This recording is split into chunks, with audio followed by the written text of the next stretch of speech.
quiere decir que no tenga lepra. Alopecia, anestesia, anhidrosis, esas tres. Y hay algo más que me estoy olvidando que si me acuerdo les digo. Alopecia, anestesia, anhidrosis. No, las tres. Ok, entonces de esas tres ustedes acuérdense, por favor. Después, si tienen alguna duda, seguimos. Ahora vamos con leishmaniasis.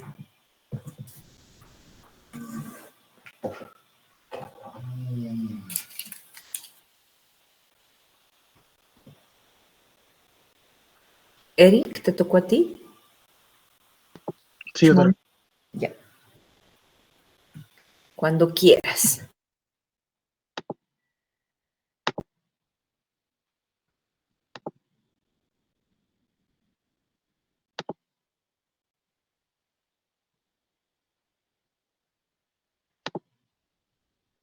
¿Se ve, doctora? Sí, se ve. Ya. Me tocó el tema de leishmaniasis. Empezamos, ¿qué es la leishmaniasis? Una enfermedad crónica de la mucosa, piel o vísceras causada por una protozoarios intracelulares del género Leishmania que se transmiten por los vectores de los géneros Luxemia y Phlebotomus. En etiopatogenia podemos encontrar que es un protozoario unicelular dimorfo que tiene unos estadios aflagelado, vertebrado, amastigote es artrópodo y flagelado o premastigote, su ciclo de vida es de 53 a 100 días. Se divide en dos subgéneros que serían Leishmania suprapúbica y Vianae. También podemos encontrar la clasificación de la leishmania, que se clasifica en tres: leishmania cutánea, mucosa y visceral. Entre la cutánea podemos encontrar la forma ulcerada, como vemos acá. Tenemos la forma diseminada, la forma difusa y forma típica. En la leishmania mucosa podemos encontrar la forma mucosa o mucocutánea. Y en la leishmania visceral, pues la visceral podemos encontrar. En la leishmania cutánea está causada por la leishmania trópica. Se presenta en la cara, tronco y extremidades. Se divide en dos endos, que serían el húmedo rural o seco urbano, que se caracteriza la húmeda que tiene múltiples nódulos furunculoides, lesiones y también lesiones satélite, mientras el seco urbano tiene en la cara con pocos nódulos a comparación de la rural, que se ulcera abundante y presenta abundantes parásitos en la biopsia, a comparación de la rural que presenta muy pocos, ¿no? Y su lesión elemental son nódulos eritematosos e indolores de diámetro de 1 a 10 centímetros con unas ulceraciones de 3 a 1 centímetro, no, de 1 a 3 meses, ¿no?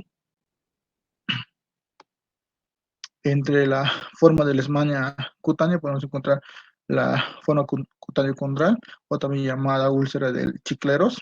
Comienza con una lesión que se genera en la placa infiltrada o úlceras crónicas en el fondo exudativo. También encontramos la leishmania cutánea difusa o tegumentaria o nodular diseminado, que se encuentra en el pabellón auricular, mejillas, región ciliar y la piel del cuero cabelluda. En la leishmania mucocutánea es una de las formas clínicas menos frecuente, causada por la Leishmania brasiliensis. Suele presentarse como un estadio tardío, una afectación tras una diseminación hematógena o linfática también podría ser. Las lesiones mucosas aparecen más frecuentes en el tracto respiratorio superior, siendo la afectación más en la parte oral, ¿no? Y sus lesiones elementales que tiene son nódulos que ulceran. Presentación es más que todo en el tabique nasal, labios, encías y faringe, y también la laringe, ¿no? También puede presentar sus complicaciones que tienen compromiso con las mucosas, tabique nasal, enrojecimiento, prurito, edema que luego aparece, ulceraciones hasta la destrucción del tabique. Puede comprometerse estructuras vecinas, el paladar y también las encías. Eh, en la leishmania visceral podemos encontrar también, lo dicen, la fiebre negra causada por la leishmania Dodovani, es de muy alta mortalidad en los niños, con lesiones reticuloendoteliales como adegomegalias, hepatomegalias, aumento de la fiebre, pigmentación cutánea en la boca, manos y línea central del abdominal. También puede presentar el vaso puede presentar sobrepasar el reborde costal. En la fase crónica puede haber esplenomegalia marcada, linfadenoma generalizada, y también podemos encontrar diagnósticos diferenciales de la forma cutánea.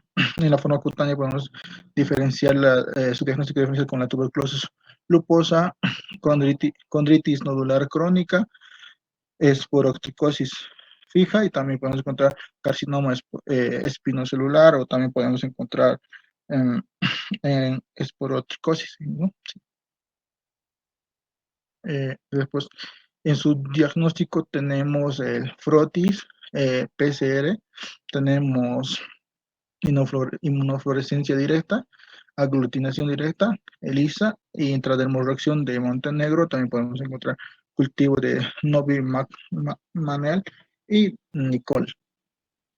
En su tratamiento podemos encontrar los pentavalentes, por ejemplo, el glutantima, que es un antimoniato de meglonina de 10 a 60 miligramos kilo, se administra por 12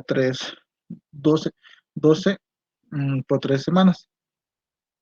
Y también podemos encontrar localmente, puede usarse antisépticos como el sulfato de paromicina al 15% y cloruro de metilbencetonio al 12%, 2 veces al día por 10 días, 3 semanas. O soluciones de sulfato de blomicina al 1% por vía intralesional. También podemos encontrar la pentostan, es un antigluconato sódico de 20 miligramos kilo día, se administra por 20 días. También podemos encontrar en la dosis de antimonio pentavalente, en la forma cutánea podemos encontrar 20 miligramos, y la mucosa y la visceral son 20 miligramos kilo día. Lo que varía aquí es la duración del tratamiento, porque se usa intramuscular, intravenosa y una dosis diaria, la frecuencia diaria. Duración de tratamiento en la cutánea es 20 días, la mucosa son 28 días y la visceral también son 28 días. También podemos encontrar en la forma enérgica su utilización de anfotericina B y su forma liposomal, así como factores de transferencia en la leishmania cutánea. Resulta beneficiosa la dapsona o difenilsulfona, que son 3 miligramos kilo día durante 3 semanas. Y eso sería todo, doctor. Ok, entonces en leishmaniasis, chicos, y como en toda patología, lo que siempre les digo, ustedes lo que tienen que ver es la estadística, y también lo que tienen que evaluar es, en Bolivia, ¿qué tipo de leishmaniasis hay? ¿Cuál es la clínica? Acuérdense, clínica es morfotopografía y sintomatología cuando existe. Por favor, revisen, porque hay veces que los pacientes llegan al otorrino directamente por incomodidad, molestias, y están con leishmaniasis mucocutánea.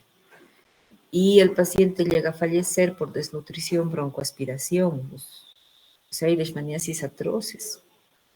Muchas veces piensan que porque, bueno, la picadura evoluciona hasta la úlcera y desaparece la úlcera con o sin tratamiento, y la persona piensa que ya está sana, y después de 8, 6, 10 años y hasta a veces un poco más empiezan con problemas a nivel oral o oronasal. Entonces, esto por favor es bien importante que ustedes revisen, independiente de la especialidad que tengan. Cuando se ve leishmaniasis en niños, es más frecuente ver en la cara las úlceras. ¿Por qué? Porque el mosquito pica más en la cara. En los varones, en las piernas, que generalmente es más frecuente en varones por el mismo hecho de que trabajan más en el campo, es por eso, ¿no? Y saben ustedes que aquí en el trópico Beni, Pando, Santa Cruz, hay mucha leishmaniasis. ¿Y causada por quién? Por la brasiliensis, ¿no? Entonces es eso lo que uno espera ver, el tipo No van a esperar a ver un Donovani aquí. ¿Ok? Entonces sí es eso lo que ustedes tienen que revisar. Ok, vamos con piodermitis. Está bien, doctor, ahora comparto.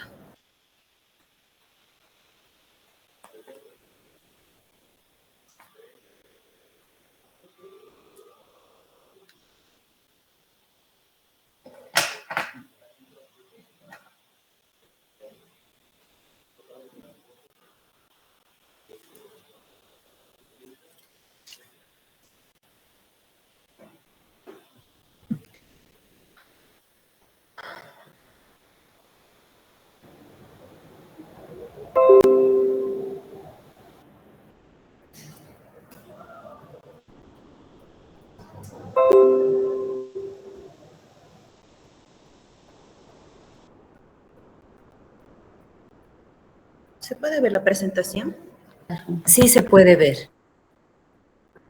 Está bien. Entonces, yo voy a presentar lo que es piodermitis.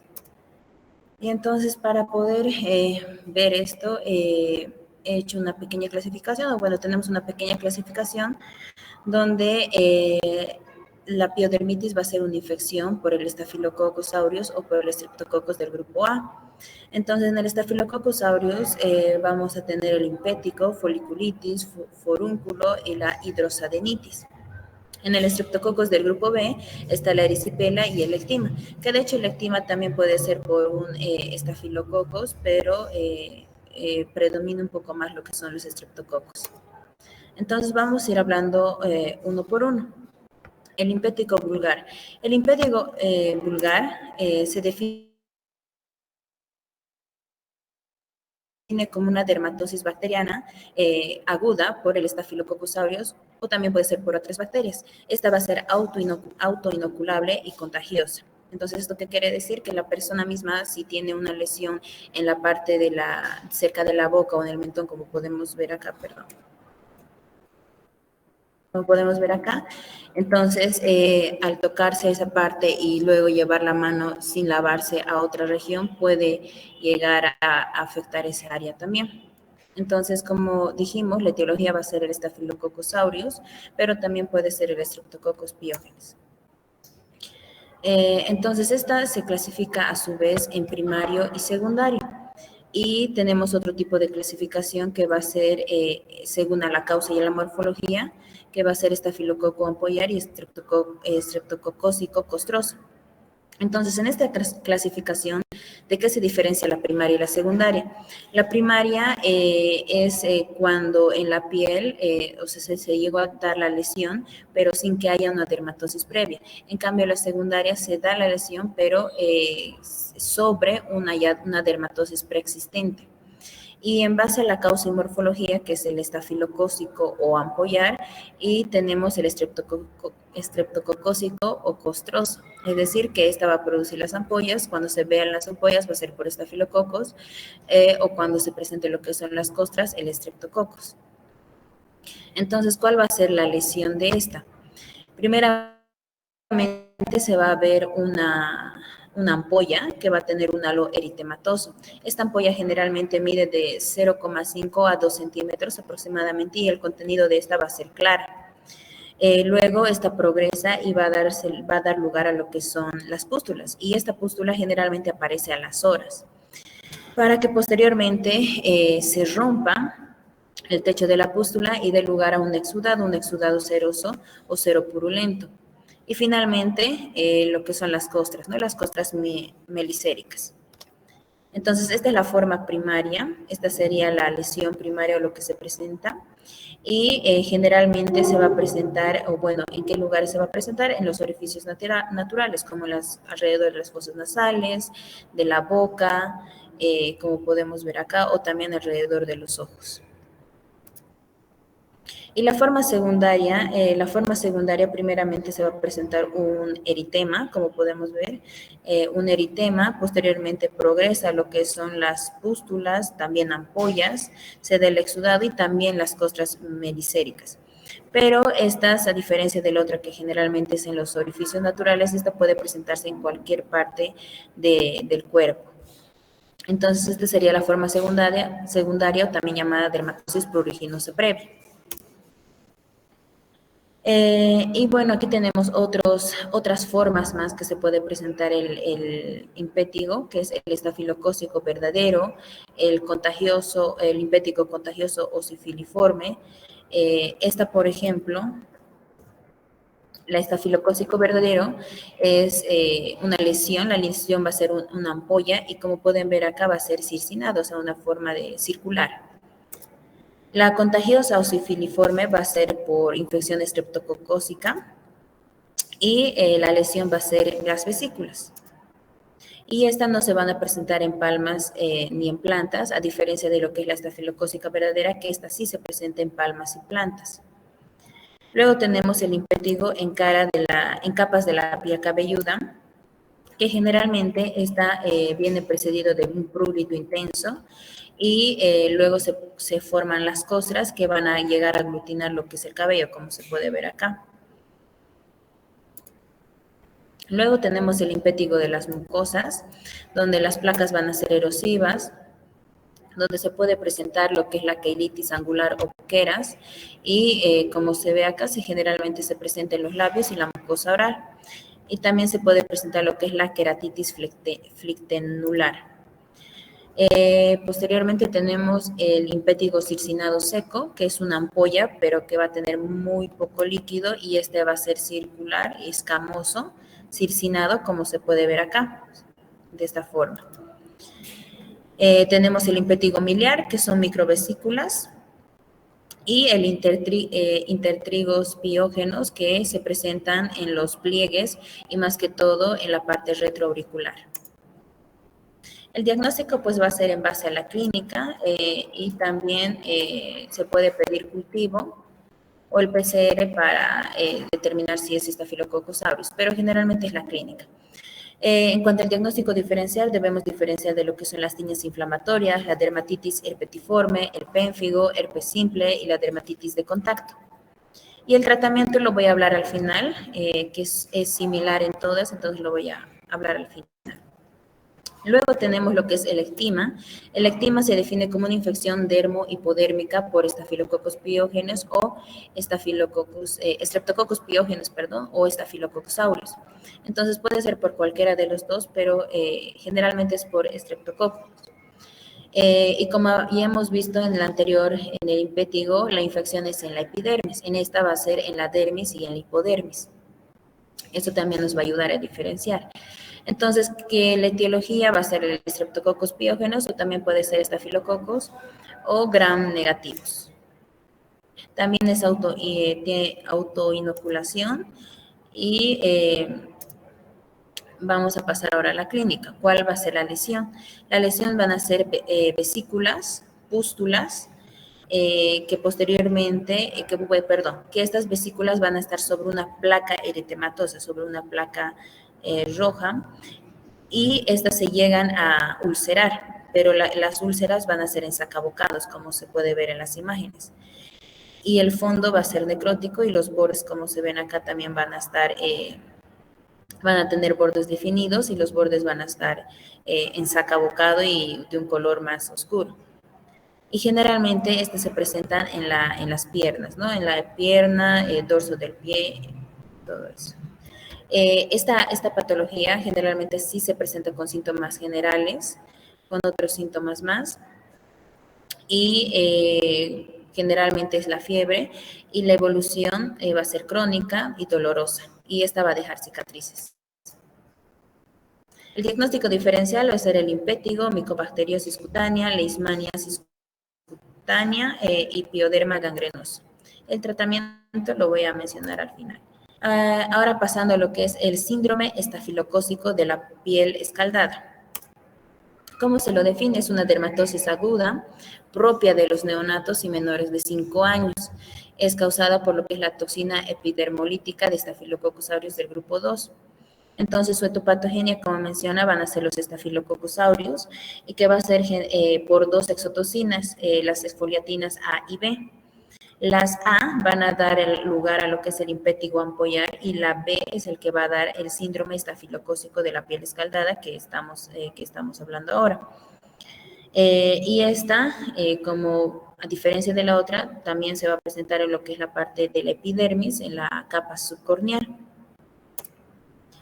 Y la clínica se va a dividir en fases. Va a tener 3 fases. La primera fase que se va a presentar un eritema generalizado y se va a ver en el tronco, en la región perioral, perigenital, perianal y las mejillas. Luego, en la segunda fase, que es la escarlatiniforme, se van a ver ampollas superficiales que se llegan a romper y estas se van a llegar a ver zonas desnudas por desprendimiento y van a presentar dolor. Luego también estas se pueden ir acompañadas de otros síntomas como fiebre, adenopatías o un estado general malo, ¿no? Y generalmente este se resuelve espontáneamente. La tercera fase se va a ver una descamación fina y fisuras periorales y estas no van a dejar cicatriz.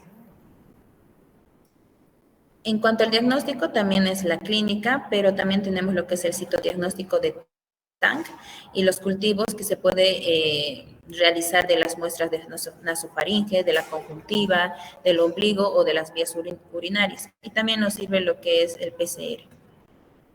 El diagnóstico diferencial de esta va a ser la epidermolisis ampollar mortal, la eritrodermia ictiosiforme, congénita ampollar, el síndrome de Steven-Johnson, el eritema multiforme. Luego tenemos lo que es la erisipela. Esta se define como una infección dermoepidérmica de rápido avance producido por Streptococcus beta hemolítico del grupo A, una solución de continuidad, es decir, que tiene que haber un trauma o alguna lesión para que esta se pueda presentar, ¿no? Entonces, en cuanto a la etiopatogenia, pues es el Streptococcus pyogenes, beta hemolítico, y también podría ser un Staphylococcus aureus. Entonces, en la clínica que tenemos, primeramente van a aparecer lo que son las vesículas o las ampollas. Estas se van a ulcerar y van a formarse lo que son las costras melicéricas, para posteriormente descamarse y estas no van a dejar cicatrices. Entonces podemos ver aquí en la imagen, esta es una erisipela estas también pueden estar acompañadas de generales, donde pueden llegar a ver un edema linfostasis o elefantitis nostra y puede llegar a la verrugosidad, ¿no? Que esta llega a ser irreversible. Entonces ahí podemos ver la placa. Esta placa como característica es una placa eritematoedematosa, como se puede ver acá, perdón. Eritematoedematosa. Esta va a ser la piel, como se ve, está roja, caliente y duele. Y los límites sí están bien demarcados, están bien definidos. Entonces, en cuanto al diagnóstico, también es la clínica, pero también se pueden pedir exámenes de laboratorios y ver en un hemograma completo o se puede presentar una leucocitosis, la sedimentación globular, la proteína C reactiva también. En cuanto al diagnóstico diferencial, tenemos el herpes zóster, el eritema multiforme, erisipeloide, la dermatitis por contacto y el eritema nodoso. Y podemos tener diferentes complicaciones como es la gangrena, la trombosis del seno cavernoso, los abscesos y eso. Entonces, ya pasando a lo que son el compromiso de los anexos, porque hasta ahora solo hemos hablado de la afectación de la piel, epidermis, dermis e hipodermis, también tenemos el compromiso de los anexos, como en este caso es la foliculitis.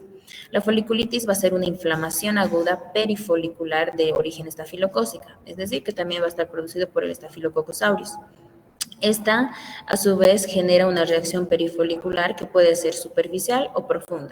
Si es superficial, va a ser trayectoria epidérmica del folículo y si es profunda, va a haber ya un compromiso dérmico.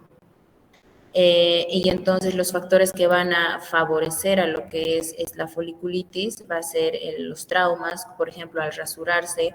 Entonces eso puede llegar a favorecer la inflamación o la infección de esta. En cuanto a la clínica, tenemos que se van a presentar es la pústula, la lesión primaria es la pústula, que va a medir de 1 a 3 milímetros, que pueden ser unas o pueden ser varias. Estas generalmente son de color amarillento, van a estar rodeados de un eritema, como se puede ver acá, y en el centro va a estar el pelo, ¿no? Que esta posteriormente se abre y se forma una costra melicérica. Generalmente van a predominar en la piel cabelluda, zona de la barba, bigote, extremidades, axilas o pubis, ¿no? En las regiones donde existe el vello. Tenemos como la forma superficial y la forma profunda. Como ya habíamos mencionado, la forma superficial se presenta generalmente en niños y estas son pústulas pequeñas que van a estar en la salida de los folículos y esta se presenta en lo que es la piel cabelluda. Y la forma profunda se presenta en los adultos, generalmente en los varones, y van a ser abscesos abundantes, y esta se presenta generalmente en lo que es la zona de la barba y del bigote. También tenemos otras formas de la foliculitis, como es la foliculitis queloide. Esta foliculitis queloide, como se puede ver acá, se presenta en la nuca, es una pústula que posteriormente pasa a ser un queloide separado. Luego tenemos la foliculitis de Calvante, que es esta de acá. Esta foliculitis de Calvante se presenta en la piel cabelluda y es una pústula folicular y van a dejar áreas cicatrizadas. Y por último tenemos lo que es la perifoliculitis capitis abscedens o celulitis disecante de la piel cabelluda. Estos van a ser abscesos dolorosos con un aspecto nodular, con una fístula, y van a evolucionar a un queloide y alopecia cicatrizal.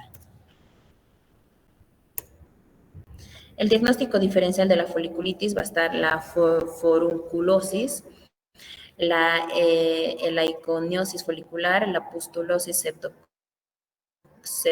sepcórnea de Stone-Wilkins, dermatitis herpetiforme, la varicela, la Kheiron de piel cabelluda, la foliculitis dermatofítica, la foliculitis por malacesia y la dermatosis acneiforme.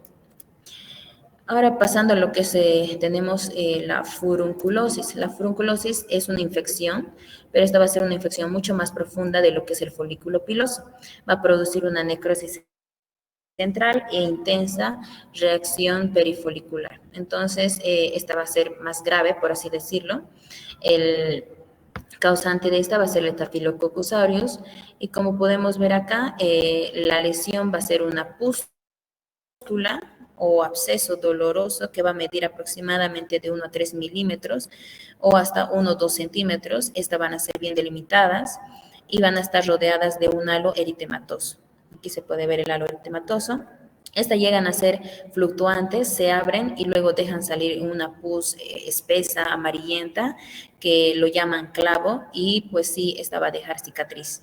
Generalmente se van a presentar en zonas de fricción, de sudoración, como las axilas, ¿no? Esta va a ser de una evolución aguda y puede ser recidivante. El diagnóstico diferencial es la foliculitis, el Kheiron de Celso, la esporotricosis y la tuberculosis nódulo necrótica.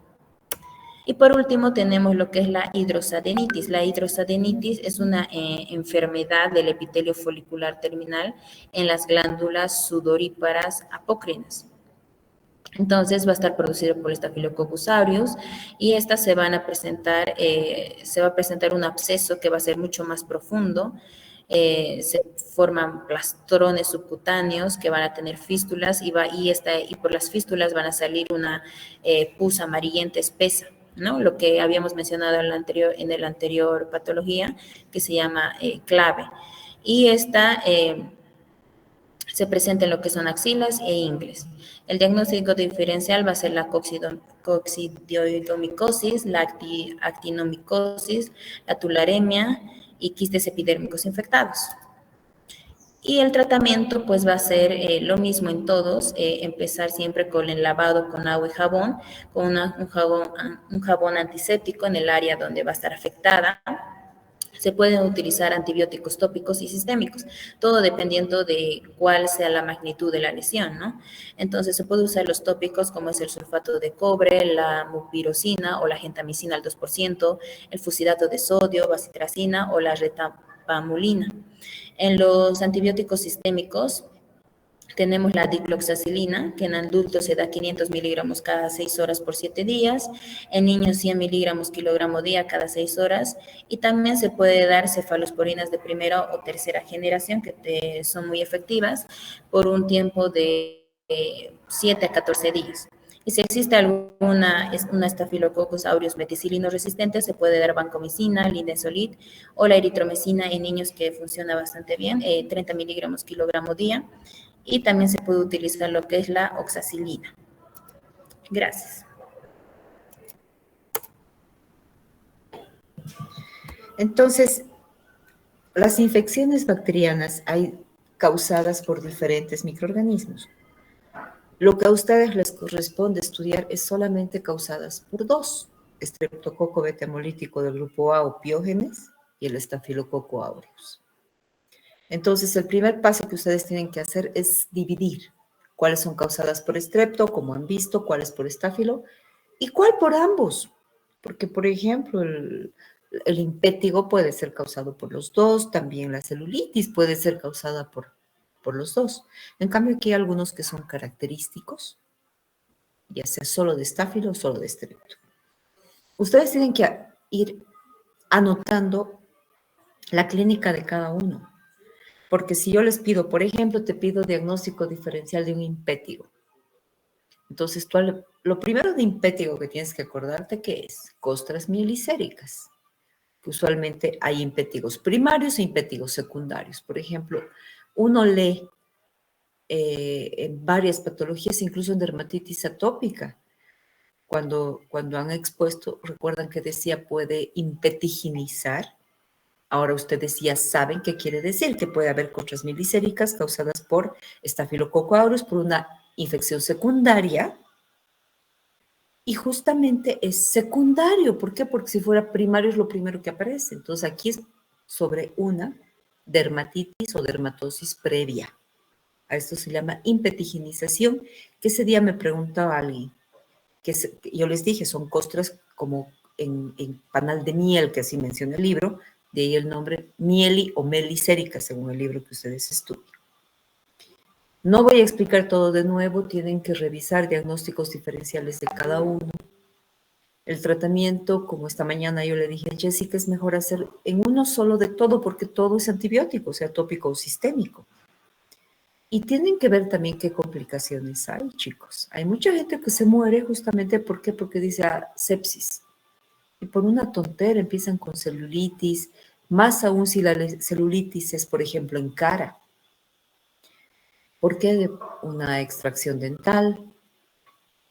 Una vez yo he visto por depilación. A una chica se hizo depilar, la chica tenía patología de base, era diabética, casi se ha muerto.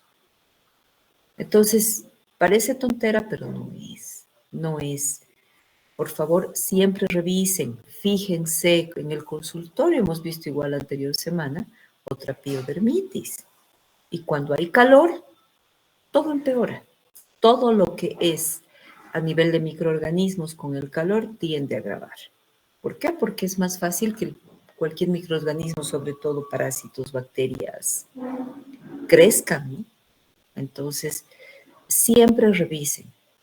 Y hay veces que uno ve incluso micosis infectadas, hay tiñas infectadas, ¿por qué no? Entonces ahí uno tiene que tratar primero la bacteria, por si acaso. Pero para eso tienes que estar seguro que es bacteria y hongo, ¿no? Al mismo tiempo.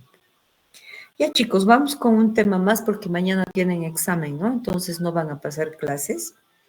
Entonces vamos avanzando para recién vernos el miércoles. Micosis superficiales.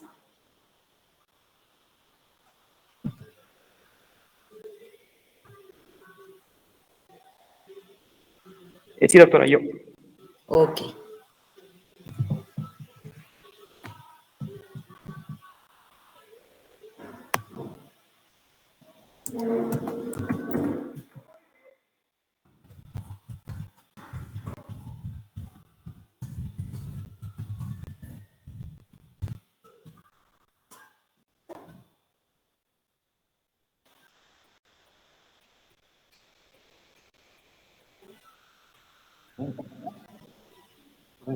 Ya se ve. Ya. Muy bien, doctor. Voy a empezar entonces con el tema de tiñas. Para entender un poquito mejor, las tiñas también tienen otro tipo de nombres. Y en este caso tenemos tanto la dermatofitosis o la eidermofitosis. Y como definición, la flecha que va superior es la micosis superficial originada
van a ser quebradizos y acá es donde las dividimos. Puede ser tanto tripofítica como microspórica. Si hablamos de la tripofítica, como vemos igual en la imagen, vamos a presenciar alopecia difusa, vamos a ver pequeñas placas como ven ahí y granos en pólvora, que son granos blanquecinos como apreciamos en esa imagen. O también tenemos la microspórica, que en este caso va a ser una pseudoalepecia, como vemos en la imagen de abajo, sobre la misma línea. Efectivamente, esas dos de ahí abajo van a tener placas redondas y van a estar estas incluso limitadas, ¿no? Van a ser pelos piñosos, como vemos un poquito más arriba. Este tipo de pelo entrecortado, también llamado pelo podado. También tenemos las tiñas de cuerpo, o también llamado tiña corporis. En este caso, vamos a ver eritema y escamas en placas redondas. Los bordes van a ser vesiculares activos, va a tener prurito, incluso puede ser tricofítica y microspórica, y puede ser también causada por corticoides. Cuando está causada por corticoides, este va a tener un eritema más acentuado y la extensión de la placa va a ser mucho más grande. Luego tenemos la tinea inguinal, que también es llamado tinea cruris. En este tipo de tinea vamos a tener, como bien apreciamos a los laterales, van a ser placas eritematosas con bordes vesiculares. Incluso en estos tipos de pacientes va a presentarlo prurito, va a haber pigmentación e incluso liquenificaciones. Lo más común encontrar este tipo de tinea inguinal va a ser en las regiones inguinocrural, en el perineo, incluso las nalgas o el abdomen. Siguiendo con las demás tiñas, tenemos la tinea de manos, o también llamada tinea manum, que es más normalmente causada por el tipo rubrum. Entonces vamos a tener hiperkeratosis difusa, va a haber descamación, va a haber anhidrosis, va a haber eritema e incluso inflamación. Este tipo de inflamación puede ser tanto como vesículas o como pústulas. También tenemos estas tiñas de pies, o también llamado tiñas pedis, que van a causar grietas, fisuras, descamaciones, vesículas, ampollas y costras melicéricas, ¿no? Como podemos ver en esa imagen, dentro del segundo dedo, yendo de izquierda a derecha, podemos ver como unas pequeñas costras a ese nivel. Luego tenemos la tiña de las uñas, también llamado tinea unguium, que va a causar esta normalmente por la onicomicosis. Va a haber un engrosamiento, incluso va a haber fragilidad a este nivel, van a haber estrías y como vemos a nivel de la uña va a haber esta coloración amarillenta o café y también se puede apreciar incluso el engrosamiento a ese nivel. Luego tenemos la tiña imbricada o toquelau, que van a ser escamas adheridas que van a dar un aspecto de encaje. Y también la tiña de barba, que en este caso son pústulas foliculares, va a haber alopecia cicatrizal y normalmente este tipo es frecuente en los ancianos. Luego tenemos la Kerion Celso. Si hablamos de esta Kerion Celso, tenemos que ver las siguientes cualidades, tanto el aplástono inflamatorio, va a ser doloroso el tacto, va a haber múltiples pústulas, va a haber incluso abscesos, úlceras y costras melicerales. Este paciente no va a presentar fiebre, incluso puede haber adenopatías satélites a este nivel. Tenemos la tiña Fabus también, que esta es causada por uno que es la Gipseum, que pueden presentar pústulas foliculares o costras amarillas, como vemos en la imagen. Y también tenemos el granuloma tricofítico.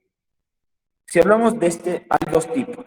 La de rubrum, que en este caso va a aparecer en miembros inferiores, o la de rubrum va a ser en miembros inferiores, va a haber nódulos firmes, van a ser placas poco dolorosas, incluso van a ser placas eritematosas. Luego tenemos el diagnóstico. Lo más esencial en este diagnóstico es la clínica, porque vamos a ver nosotros las características de los diferentes tipos de tiñas, ¿no? También tenemos el dermatoscopio, que este va a ser más que todo para revisar a nivel de los pelos. Tenemos también la luz de Wood, que esta nos sirve más que todo para ver las tiñas microscópicamente. Luego tenemos la de Koch y de metilsulfoxida, que esta incluso nos puede ayudar a ver... Un cachito. Esa que dices de Koch es hidróxido de potasio. Tienen que revisar bien antes de exponer. Eso es hidróxido de potasio. Eso es el micológico directo, que así se llama. Perdón, doctora, hay un pequeño error. Luego tenemos la de cultivo de medio de Sabouraud y también la DTM-BDM, que esta normalmente cambia de colores si es que aparece un dermatofito. Y dentro del diagnóstico diferencial, cada uno va a tener variantes, ¿no?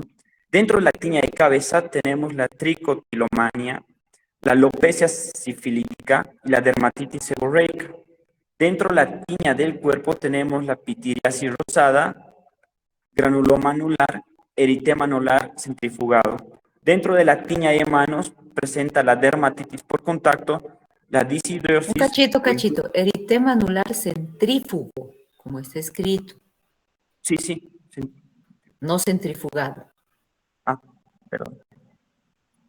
Dentro de la tiña de manos, volviendo a repetir, la dermatitis por contacto, la disidriosis y la psoriasis. La tiña que es a nivel de la ingle, tenemos tanto el candidosis y la psoriasis.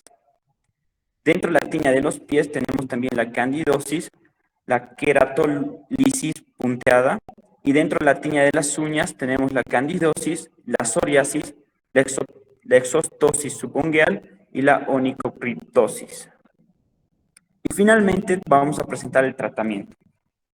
Dentro de la tiña de la cabeza, la que más se usa es la griseofulvina de 10 a 20 miligramos kilogramo peso por 3 meses.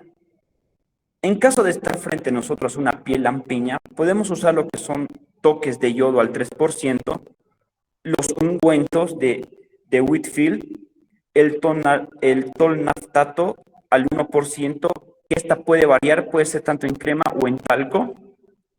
Y finalmente, en la onicomicosis, se puede realizar una extirpación quirúrgica parcial con un limado continuo de la lámina ungueal o incluso removedor químico, que puede ser con urea al 40% combinado con bifonazol al 40%, que esta se realiza de 2 a 4 semanas. O si vamos a dar un tratamiento oral, se puede usar de la misma manera la griseofulvina. Gracias. Eso sería todo, doctora. Ya.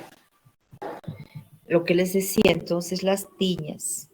Dentro de lo que son las micosis, primero en dermatología tú tienes una clasificación amplia que son micosis superficiales y micosis profundas. Dentro de las micosis superficiales están las candidíasis, las tiñas, que son estas, las causadas también por la tiña negra, tiña blanca, que corresponde a otras patologías, a otros hongos. Y de todas estas, las únicas que ustedes tienen que aprender ahora son las tiñas causadas por dermatofitos, que hay 3 géneros, como han visto: Trichosporum, Microsporum y Epidermófito. Entonces, de aquí estos 3 ya van variando y van teniendo sus subclases que necesitan saber. Tienen que pensar si es epidermófitum, epidermo. Ya te estás diciendo, pues va a ser piel, entonces, por ejemplo, no va a afectar las uñas, no va a afectar los pelos. Entonces, empezamos por ahí. Hay características propias del huésped, hay características propias del microorganismo. Tienen que saber cuáles son esas características para que el paciente, la persona, se hace susceptible a enfermar. Una de ellas ya hemos dicho, otra de algunas de las patologías existentes. La higiene, algo que a veces nos da como pena decir la ciencia, por ejemplo, es que se bañe. Y a veces, chicos, incluso los alumnos, hay veces que, por ejemplo, no sienten mal dolor, y a mí me da pena decir, bañarse en el mandil, el ojo, y demás. Lógico que tiene que tener modos, maneras de hablar a los pacientes, y cualquier persona. Ustedes saben que la forma de hablar implica un mucho por la educación y el respeto que todos merecemos. Y si alguna vez le toca decir a su paciente, señor, báñese, estoy serio de por tiene que bañarse, tomar baño todos los días, utilizar algo sucio y cambiar la ropa, que pasa mucha gente y se pone la misma ropa. Y con este calor, nadie valores nada. Entonces, si necesitas cambiar la ropa interior. El hecho de que tengamos no es tampoco solamente por mala higiene en absoluto, pero hay mala higiene que se complique y que incluso intente lo que acabamos de hablar en el sentido de dermatitis. Entonces, la higiene debería ser parte de todo lo que corresponde de nuestra salud. Lógicamente, en dermatología esto compromete un poquito más que se la relación. Entonces, lavarse todos los días, el asesoría, cambiarse y principalmente los estaciones de asesoría, tocar una madera de la quiero de suceso. Como les digo, no es mala higiene.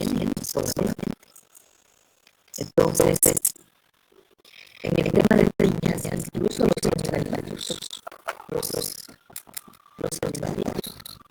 Hoy, a pesar de que no salen de sus alimentos, todos esos, los perros, los gatos, muchas veces son sus contagios, la coxis.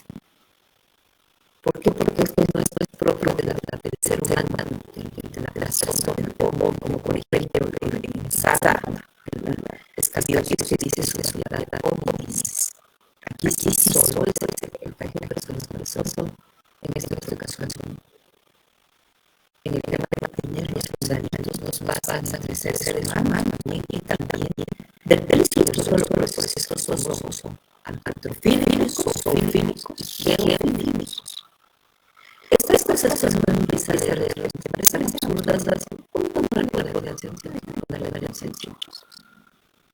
Incluso los deportistas de fútbol, una persona que crece con la plastismo de animalitos, que eso lo copia de animales, no tiene animales. Entonces, no que anule totalmente el diagnóstico, pero ya existen sus sistemas. La semana pasada, igual ustedes han visto hemos visto monstruos. ¿Recuerdan? Todos ustedes hemos visto distintos. Entonces, ya mismo como se ve sobre todos los bordes vesiculares del hongo. En la región inquina, más vertebrados, sí, adultos, sí. Generalmente unilateral, sí, pero no es más raro ver bilateral y que incluso llega al glúteo. Puede pasar por el escroto. Y hay mujeres que pueden tener, sobre todo si son gorditas o si son diabéticas, por el mismo trito. Entonces, yo sé que todos andamos cansados, chicos. Es mi última rotación con ustedes y ustedes también la última conmigo. Y sé que derma es un poquito más complicado de lo que uno cree. Miren, sus notas varían entre 33 y la máxima 62. Yo lo que les recomiendo es que se cuiden mucho, sobre todo a quienes no les ha ido bien. Todavía están a tiempo. Con 33 en primer parcial pueden recuperar. Pero ya tienen que triplicar mejor la nota, ¿no? Aquí es triplicar. Entonces apuntan a un 100. Revisen a los resúmenes. Porque si se quedan y de pronto se quedan en la segunda instancia y como les digo, en el examen de gracia, ahí sí lo hacemos el examen un poco más difícil porque después de 5 o 6 exámenes de derma que dan entre los parciales, final, segunda instancia, pues ya no se puede facilitar. Ahí sí es difícil, realmente pasa solamente quien sabe de memoria el modelo. Entonces no lleguen a eso. Empiecen a estudiar, háganme caso, hagan resúmenes. Pueden hacer grupos, incluso vía Zoom. Vuelve a explicar y vuelve a explicar. Cuanto más explicas y repites el tema, más aprendes. Y cuanto más escuchas y tomas apuntes también. Eso es lo que yo haría en el caso de ustedes. Así les haya ido bien, a quien le fue bien. Porque no pueden tampoco. Hay gente que a veces te ha ido más o menos. Has aprobado y te convencen de que ya les va a ir bien y en el final sacan 12, 14. Y se aplazan, ¿no? Entonces, chicos, pónganse las pilitas. A todos nos queda poco, yo también estoy cansada. Yo también estoy agotada porque estoy repitiendo casi todos los días. Pero háganse ese favor. Así pasan tranquilos e internados. Y quienes están con algunas otras materias y demás se pongan de empeño y estudio. ¿Hay alguna duda de los temas de hoy? Yo creo que hasta aquí llegamos. Mañana ven su examen, lo que les falta, y el miércoles con los otros temas.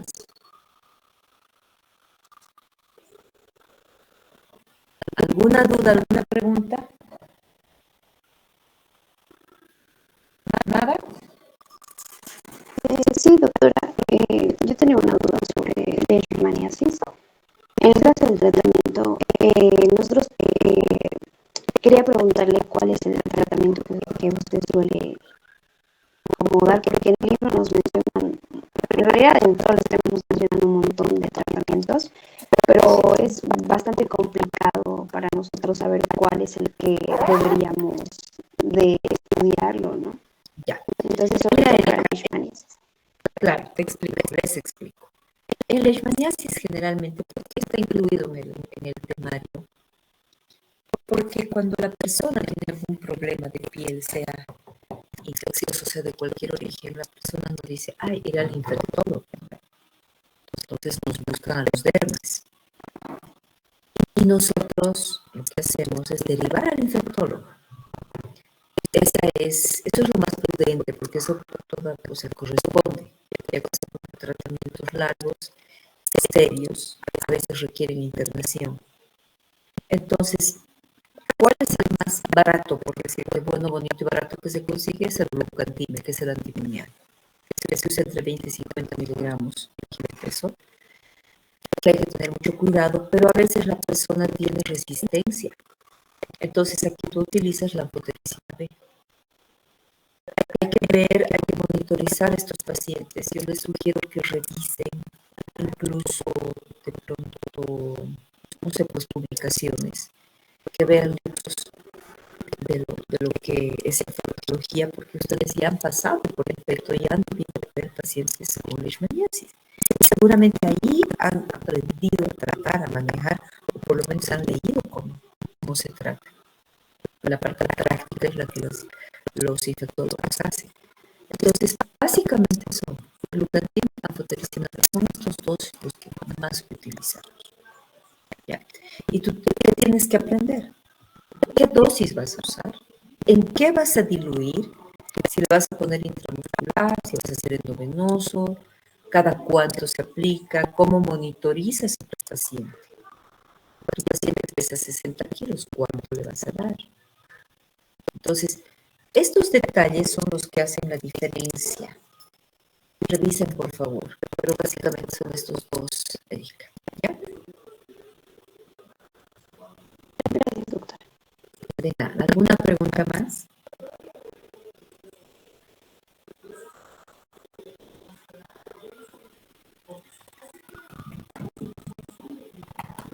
¿Alguna pregunta, alguna duda más? Sí, sobre el herpes simple nosotros tenemos los antivirales que serían ciclovir y fanciclovir. Nosotros normalmente utilizaríamos aciclovir, doctora, como primera elección. Fanciclovir no hay en Bolivia. Entonces tú tienes dos alternativas. Tienes el aciclovir, tienes el valaciclovir. Usualmente yo doy valaciclovir por la facilidad posológica, porque el aciclovir tienes que dar 5 veces al día. Entonces son medicamentos fuertes, les llegan a provocar inclusive gastritis, diarrea, también esto hay que hablar con los pacientes.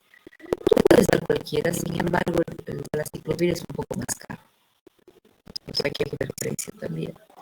Y si das aciclovir, el tema es, tú le dices, señor, tiene que tomar 5 veces al día una semana. El paciente vuelve y todavía te reclama y te dice, no, es que 5 era mucho, doctor, he tomado 2.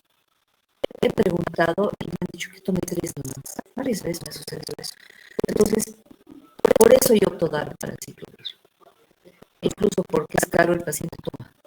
Pero sí vale la pena también proteger la mucosa gástrica. Puedes dar un omeprazol, pantoprazol, esomeprazol, alguna cosa como protección gástrica. Y también explicar. Aquí el tema radica en la explicación. Y cuando ustedes vayan a iniciar un tratamiento para herpes, lo que tienes que hacer es máximo en herpes simple hasta el segundo día, empezado el segundo día de lesiones. Por decirte, estamos el lunes, tu paciente hoy te visita y te dice, doctor, ayer apareció, ok, estás a tiempo. Si va hoy día al consultorio y tu paciente te dice, doctor, desde el miércoles pasado tengo, ni siquiera para el zóster máximo empieza el tercer día, ¿ok? De lesiones. ¿Por qué? Porque es autolimitado. Ahí ya tú tendrás que tratar en zóster ya la neuralgia o neuropatía herpética o alguna cosa, pero ya no corresponde que le des antiviral porque ya está pues a la mitad. Ahí va a estar en vano tu paciente. ¿Sí? ¿Alguna pregunta más?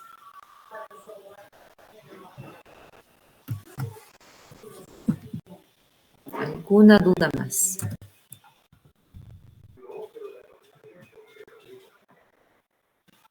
¿Nada?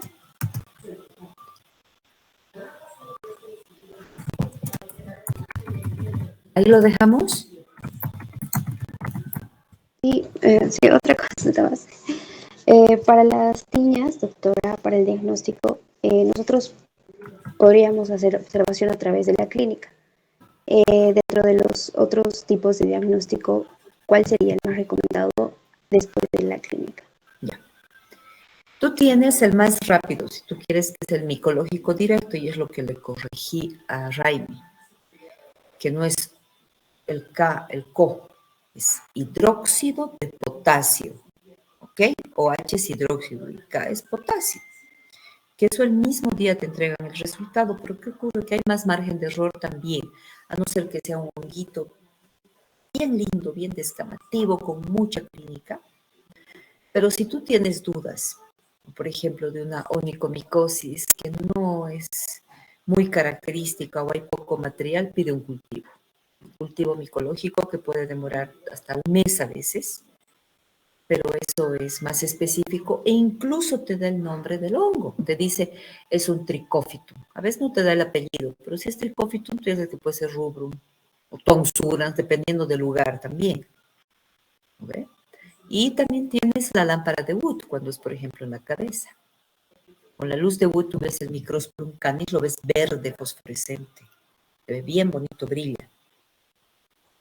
Entonces, pero aquí es mejor pedir laboratorio, sobre todo para uñas. Yo pido. ¿Por qué? Por seguridad del paciente, por los medicamentos que le voy a dar, por el tiempo de tratamiento, por el costo y también por mí, por cubrir mis espaldas, porque de pronto no es pues, es una psoriasis, es un líquen plano. Entonces, si yo tengo el cultivo, ahí está la seguridad de ambas partes, sobre todo del paciente. Y cuando son personas muy grandes en edad, arriba de los 65, 70, hay que pensar varias veces para darle un antimicótico sistémico, porque puede hacer hepatotoxicidad.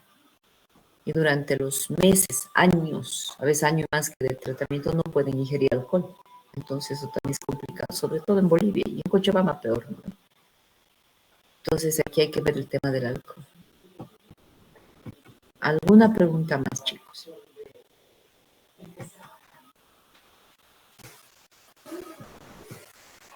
No hay más. Ok.